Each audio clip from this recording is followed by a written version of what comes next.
Oke semuanya, balik lagi bersama gua Willy.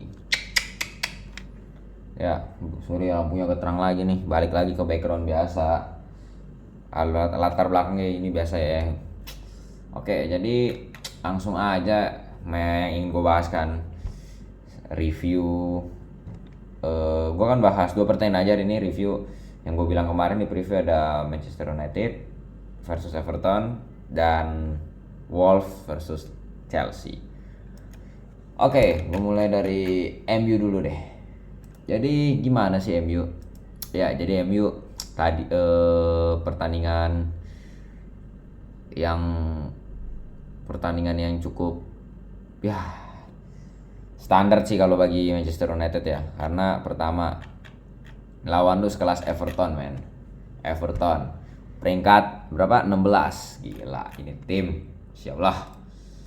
Oke, kita langsung aja ke susunan pemainnya. Jadi Everton di sini main 4-4-5-1 atau bisa jadi 4-4-2. Ya, jangan ditanya deh Everton mah ya.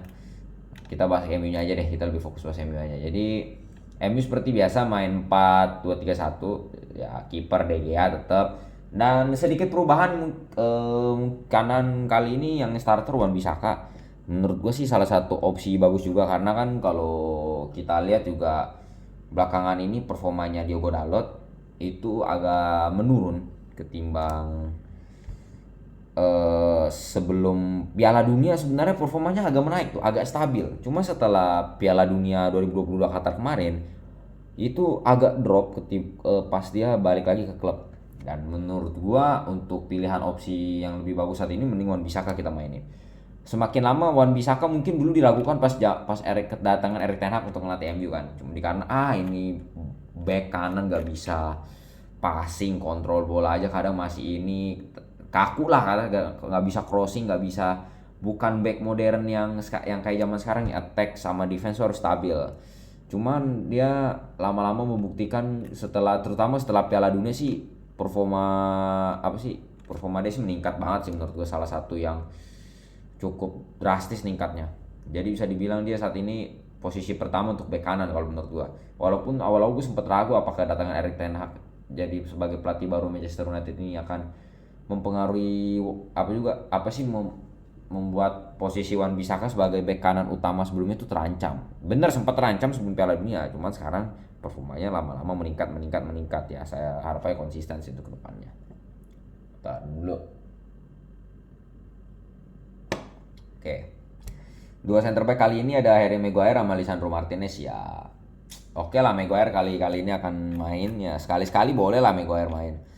Mungkin si Erik ten Hag pengen mengistirahatin si Varane mungkin ya, karena kan saya bilang jadwalnya cukup padat ya, bisa jadi ntar Kamis main lagi lawan Sevilla loh di Europa League di quarter final. Itu seperti biasa duet sama Lisandro. Untuk back kiri kali ini Tyrell Malaysia karena Luke Shaw kemarin dikonfirmasi oleh Erik ten Hag mengalami cedera. Iya sih, kemarin di match sama Brentford juga setelah di menit keberapa tuh cedera kan ya. Bisa dibilang ya nggak tahu cedera, mungkin cukup, semoga aja nggak begitu parah, semoga bisa tampil segera mungkin karena Luke Shaw memiliki peran yang sangat krusial musim ini menurut gue, salah satu pemain terbaik juga. Ya cukup solid sih menurut gue Malaysia sama Wan Bisaka di pertandingan lawan Everton tadi.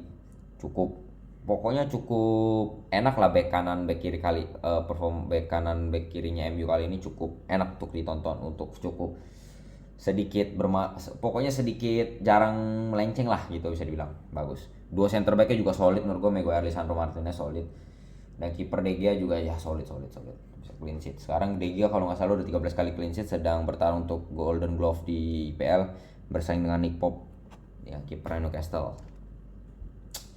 Lanjut pivotnya ada McTominay sama Bruno Fernandes ya. Kali yang cukup menarik bagi gue, Bruno Fernandes main sebagai deep line playmaker nomor 8 ya. Posisi nomor 8 yang biasa tuh biasa diisi Eriksen. Kali ini dia duet sama McTominay. Ya menurut gue sih cukup oke. Karena bisa dibilang Bruno tuh menurut gue sih pemain serba bisa juga ya, di nomor 10 bisa. Sebenarnya dia bisa main di kiri kanan juga. bahkan bisa jadi CF juga, false nine kalau dia main dengan false nine ya, bisa jadi DMF juga, bisa jadi CMF juga. Jadi pemain serba bisa lah menurut gua di lini manapun. Nggak ya kecuali di lini belakang ya. Cuman menurut gua Bruno mendingan selama misalkan ya Erikson amit-amit nggak main lagi atau gimana, mendingan Bruno taruh di nomor 8, posisi nomor 8. Dan ya McTominay hari ini cukup solid, buktinya cetak 1 gol tadi ya, oke lah. Assist dari Sancho lumayan, cukup solid sih menurut gua penampilan McTominay sama Bruno sih gila man of the match menurut gua.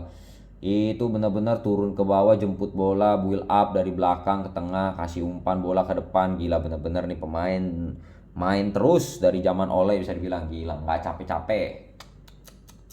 Gila, walaupun kadang suka error-error di setiap match, cuman bener-bener bisa bilang respect sangat besar sih, karena selalu totalitas kalau main untuk MU. Dan Anthony biasa kanan, Sabitzer nomor 10. Mungkin Erik Ten Hag mencoba kalau Sabitzer bermain di posisi nomor 8. Ya mungkin bisa dibilang Sabitzer ini kalau secara visi mungkin masih kalah sama Bruno sama Eriksen, masih kalah, mungkin kalah cukup jauh lah ya. Cuman lebih baik daripada Fred McTominay jelas kalau secara visi. Mungkin Erik Ten Hag ngubah kalau dia bermain dengan Bruno di posisi nomor 10 playmaking, mungkin di tengah nggak bakal gerak, nggak bakal fluid pemain, nggak bisa yang ngasih passing tuh, nggak ada yang ngasih passing ke tengah, yang ngasih passing ke depan-depan tuh nggak ada yang bisa mempunyai visi yang bagus. Jadi mungkin kemungkinan jadi Erik Ten Hag pikir gitu, dia merubah main Sabitzer lebih maju bantu depan dan Bruno bermain di posisi tengah, jadi yang ngontrol ini tengah lah gitu. Jadi kanan Anthony, kiri Sancho, depan Rashford. Weghorst mungkin dicarangin karena kalau menurut gue Weghorst sama Rashford main, Rashford kesulitan untuk mendapatkan ruang untuk kebebas, karena Rashford ini bisa dibilang free roll striker yang harus dikasih kebebasan gitu. Kadang dia bisa mobile ke kiri ke kanan ya, tukar posisi gitu. Kalau ada Weghorst kan ruangan dia untuk masuk atau ruang untuk kebebasan dia tuh agak sedikit terbatas kalau ada Weghorst kalau menurut gua. Yang itulah agak sedikit nggak dapet ruang bebas kalau dia main sama Weghorst gitu. Dan menurut gue jalannya, gue jujur tadi di babak pertama nggak begitu nonton full semua karena tadi habis ada urusan bentar ya. Gue nonton mungkin bisa dibilang 25 menit akhir sebelum gol terjadi. Tapi gue lihat gol-gol replay golnya lagi di itu, emang sih bisa dibilang tuh gol pertama emang gaya tipikal Ten Hag, bisa bilang semenjak MU dipegang Ten Hag musim ini emang rata-rata golnya gitu di sepertiga akhir lapangan musuh. Itu kita tahu kalau Everton itu kan pasti mainnya lebih bertahan ya, parkir. Ya buktinya MU pegang bola nggak ada yang ngepres, jadi ya parkir, bertahan, mundur, ngasih, jadi biarin MU datang ke area mereka gitu. Ya jelas kalau seperti kalau di zaman Ole mungkin dulu sama Rangnick udah kebanyakan crossing kali lah di kanan kiri tengah, asal crossing aja yang penting nyampe depan bola coba dah. Kalau sekarang agak berbeda banget. Di sepertiga akhir lapangan mereka lebih coba kombinasi 1-2, manfaatin kombinasi passing pendek. Buktinya kayak tadi gol pertama, proses gol Sancho itu jelas passing 1-2, sebelumnya tuh proses golnya tuh bagus. Jadi Sancho stop, dapat ruang, passing, McTominay kosong nggak dijaga, nge-shoot gol gitu. Itu bisa dibilang salah satu set play ya. Set play itu bisa dibilang visi dari Sancho cukup oke lah di match kali ini. Cukup ya, Sancho bisa dibilang cukup bermain ya, nggak bagus-bagus amat, nggak jelek-jelek amat, oke lah. Cuman masih belum apa sih, performa terbaiknya Sancho tuh masih belum kelihatan yang kayak di Dortmund, yang dimana tuh berani nusuk ke dalam dari lebar, nusuk dari kiri gitu, dari kiri nusuk ke dalam, jadi biar ada ruang narik lawan, biarin pemain tengah masuk itu bisa ya, oke lah, not bad. Tapi bisa dibilang secara babak pertama itu kalau MU nggak banyak buang peluang mungkin tuh bisa unggul 2-3-0, bahkan 3-2-3-4-0. Mungkin di depannya kali ini agak sedikit kurang karena menurut gue Anthony sekali lagi, waduh bener nih pemain. Gue nggak tahu apakah dia nih bener-bener terganggu sama nilai pasar dia pas dibeli tuh, bisa bilang hampir 100 juta kalau misalnya dari Ajax itu. Apa mungkin apalagi dia masih muda, setahu gue masih muda Anthony, jadi tekanan tekanan pressure mungkin terhadap harganya sangat tinggi, dan mungkin faktor budaya juga yang belum terlalu terbiasa di perpindahan dari Belanda ke Inggris ya, mungkin gitu kali ya. Culture budayanya lah belum kebiasa. Mungkin yang biasa di Belanda lebih sering main tempo segini, di Inggris harus main tempo lebih cepat karena mengadakan fisik, intensitas. Nggak hanya sekedar taktik kalau di Inggris, menurut gua fisik gila, stamina, emang ini intensitas fisiknya gila, harus tinggi. Oke. Terus ya Rashford kalau di pertandingan kali ini ya nggak terlalu gimana banget ya, performa standar lah. Yang dimana dia coba untuk cari ruang, nge-shoot, coba masuk, lari, ngandelin speednya, cuman ya but that's okay, this is Rashford, nggak selalu nyetak gol, cuman ngasih assist penting juga tadi kan ke Martial, jadi gitu. Dan secara babak pertama gue bilang tuh MU main bagus itu, bisa dibilang MU di bawah musim ini kalau main bagus kayak begitu sih udah, menurut gua MU main bagus aja itu udah jelas sebuah peningkatan yang luar biasa sih di dilakukan Erik ten Hag untuk musim ini, gila. Gue sangat nggak nyangka sih dulu MU mainnya masih nggak jelas, cuma ngandelin skill pemain dari ujung ke ujung, bola dapet di Rashford, kalau nggak pemain kanan Greenwood sudut langsung masuk aja, nggak jelas tuh bola, dribbling hilang, back pass gitu. Sekarang lebih banyak kombinasi passing, itu yang harus dibutuhkan satu tim ketika tim ingin menang dan bermain bagus dan percaya diri meningkat, dan yang diinginkan oleh pelatih sekelas Erik ten Hag tuh gila pintar sih emang pelatih itu. Oke. Dan di masuk ke babak kedua itu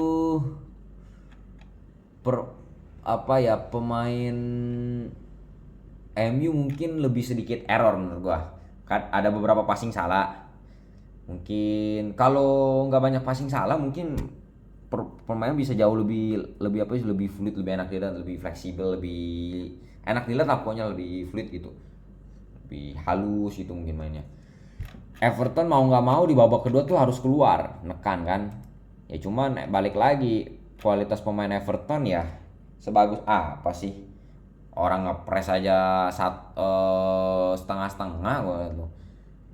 Cuman Everton babak kedua coba berani keluar, coba ngebuat peluang, coba berani bermain lebih agresif lah, keluar dari babak dia sendiri, babak dari area dia sendiri, coba bangun serangan.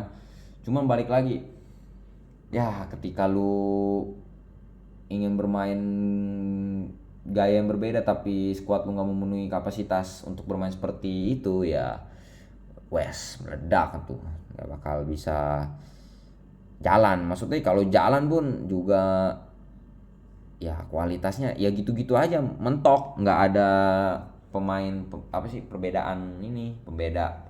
lah gitu. Dan di babak kedua MU mungkin agak sedikit kesusahan karena kan mungkin faktor kecapean juga, terutama di menit 60 ke atas tuh pemain-pemain yang gila 3 match 6 hari setahu kata ya kan ya. Itu bisa jadi jauh tulang padat, mungkin para pemain capek kan ya, stamina, jadi udah banyak ada salah passing juga atau gimana. Eriksen balik lagi di 10 menit terakhir akhirnya mainkan juga. Ya jadi nggak ada yang benar-benar terlalu gimana di match kali ini. Buktinya kalau kita lihat statistiknya ya, MU 29 shoot, yang on target ke gawang ada 11, cukup oke.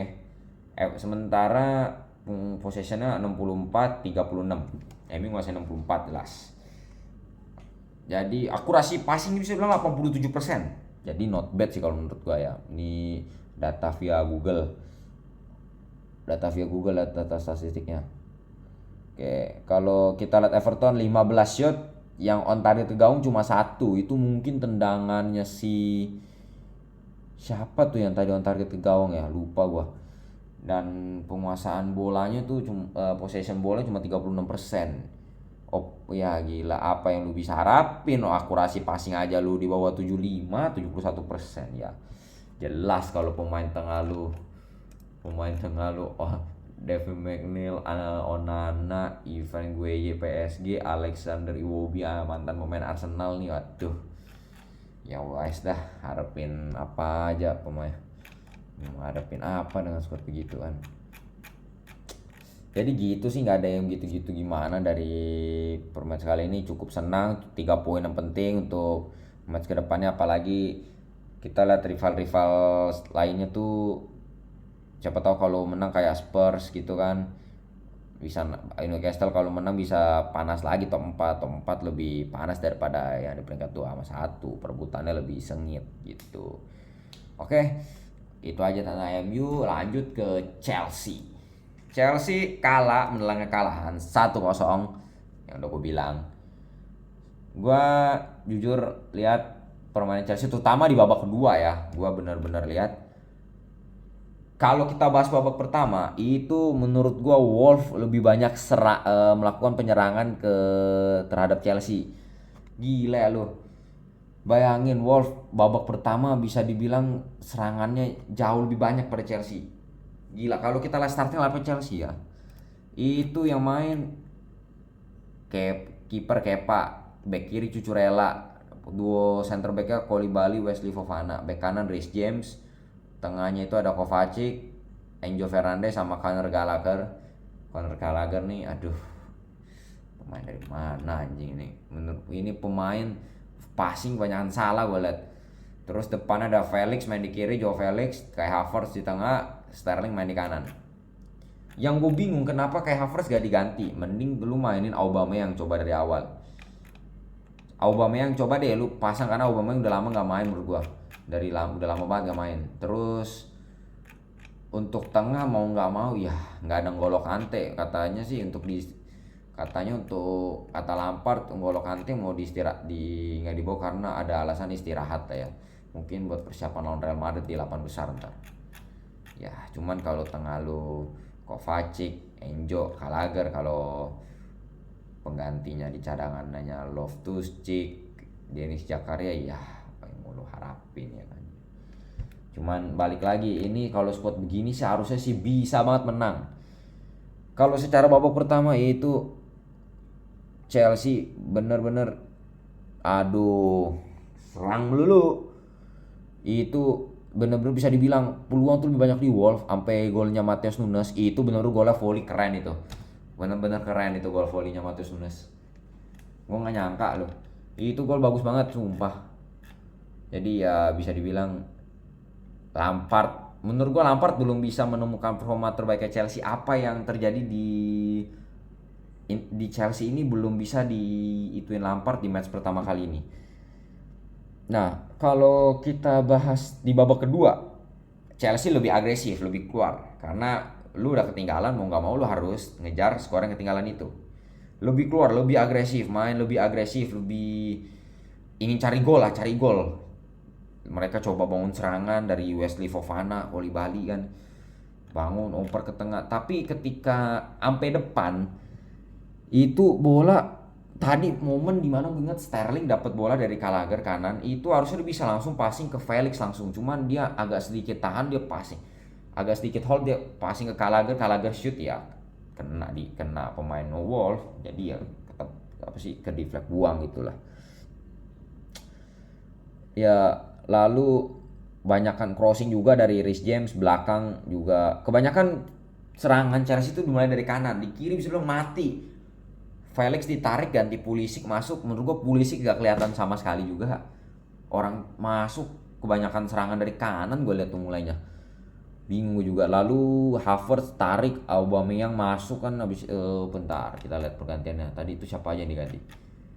Tadi tuh yang benar-benar diganti tuh ini Sterling diganti Mudryk, Chilwell ganti Cucurella di menit 68, Felix diganti Aubameyang di menit 67. Terus Havertz diganti Pulisic di menit 61. Mungkin kalau Lampard ngira dengan masuknya banyakan pemain 3, masuknya Pulisic, masuknya Aubameyang, masuknya Mudryk itu untuk nambah ini kali ya, sisi opsi serangan, jadi lebih nyerang, udah lebih nyerang aja, karena waktu lu sisa 20 menitan up. Kalau lu masih ketinggalan 1-0, mau nggak mau lu coba nyerang dengan oportunis dah, coba dah.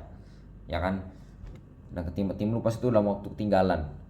Mungkin, dan ya jujur aja, Chilwell masuk ganti Cucurella juga nggak begitu ngaruh. Mungkin ada agak sedikit lebih hidup lah ketika Chilwell masuk ganti Cucurella. Cucurella kalau menurut gua, masya ini pemain semenjak pindah Chelsea, gua nggak tahu ya, tapi selama gua semenjak dia lihat pindah ke Chelsea belum pernah menemukan salah satu performa terbaiknya. Yang nggak kayak di Brighton yang performa terbaiknya tuh kelihatan lah, mungkin gara-gara mungkin ya, sistem permainan, taktik, atau instruksi dari pelatih mungkin ya itu. Jadi ya wes, kalahan memalukan lagi bagi Chelsea, sekarang berada di peringkat 11 kalau nggak salah ini tim. Wow, gila, peringkat 11. Kita lihat Chelsea next match lawan siapa sih? Chelsea next match, waduh, ketemu Real Madrid di Liga Champion ya. Semoga ya, berharap aja dah ini nggak terjadi, berharap aja ada keajaiban buat Chelsea ya. Buat Chelsea, gue harap sih fans Chelsea terus bersabar, tunggulah hingga musim baru. Semoga kalau bisa Nagelsmann masuk dengan ide-ide dia, taktik dia, sistem permainannya seperti apa yang diinginkan, eksperimen dia dengan pemain-pemain muda akademi Chelsea mungkin yang jauh lebih membuat para fans Chelsea lebih optimis tuh ke depannya sih, menurut gue seperti itu. Oke. Ya, jadi segitu aja. Gila, match sangat kang aja. Sekarang Chelsea peringkat 11 poin 39.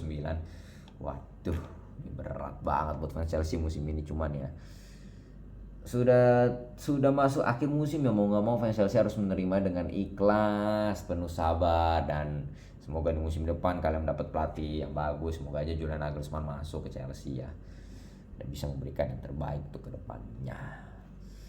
Oke, sekian dari gue di review Manchester United, pertandingan Manchester United sama Chelsea, dan sisa yang gue bilang preview kemarin, gue akan lihat Manchester City mungkin ya, previewnya gimana, seperti apa, sama review semua. Kita lihat besok ada di minggu itu ada pertandingan apa aja, bentar ya.